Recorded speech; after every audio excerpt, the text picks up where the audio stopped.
اب آپ کو بتائیں کہ پاکستان میرین اکیڈمی میں 61ویں بینچ کی پاسنگ آؤٹ پریڈ منعقد کی گئی، جس میں 117 کیڈٹس پاس آؤٹ ہوئے ہیں۔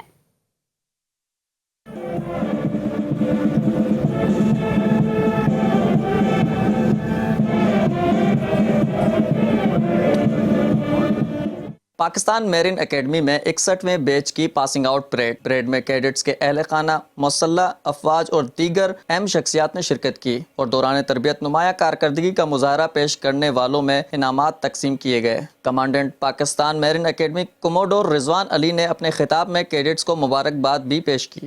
In addition, process of upgrading PMA into a maritime university having all relevant faculties of maritime under one roof is in last stages. Inshallah soon PMA would become first ever public university in the maritime sector. تقریب میں شریک مہمان خصوصی وزیر بحری امور کیسر احمد شیخ نے کہا کہ پاکستان کی GDP میں اس سیکٹر کا شیئر بڑھائیں گے۔ The maritime profession you have chosen holds immense potential for individual achievements and national progress. The maritime sector is a cornerstone of any nation's economic prosperity.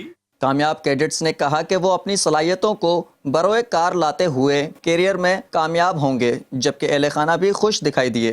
Academy life ہے، tough time بھی ہوتے ہیں یہاں پہ، اچھے time بھی گزرتے ہیں، ایموشنل ٹائم بھی گزرتے ہیں، تو ڈفرینٹ فیلنگز ہوتی ہیں۔ At the end of the time خوش ہوں کہ یہاں سے پاس آؤٹ ہوا ہوں۔ جو آج پریڈ ہوا ہے، the way we have presented ourselves, it was a very great moment. یہاں پہ آج خوشی کا مومنٹ ہے، لیکن اس سے پہلے والے جو دن گزرے ہیں وہ بہت زیادہ ہاریفائی بھی تھے ہمارے لیے، بہت ٹف ٹریننگ تھی، گھر سے آئے ہوئے تھے۔ اللہ کا شکر ادا کر رہے ہیں، 2 سال کیسے گزرے وہ ہمیں پتہ ہے، بس آج کا دن بہت خوشی کا دن ہے ہمارے لیے۔ آج میرا بیٹے نے پاسنگ آؤٹ تھی، ماشاءاللہ سے بہت خوشی کا دن ہے اور بہت اچھا پریڈ کیا انہوں نے۔ وزیر بحری امور کیسر احمد شیخ نے پاکستان میری ٹائم اکیڈمی میں یونیورسٹی بنانے کے خیالات کا اظہار کرتے ہوئے پاکستان میری ٹائم اکیڈمی کے عملے کو ایک اضافی تنخواہ بطور بونس دینے کا اعلان بھی کیا۔ کیمرامین کیسر حبیب کے ساتھ شایان علی، 5 نیوز کراچی۔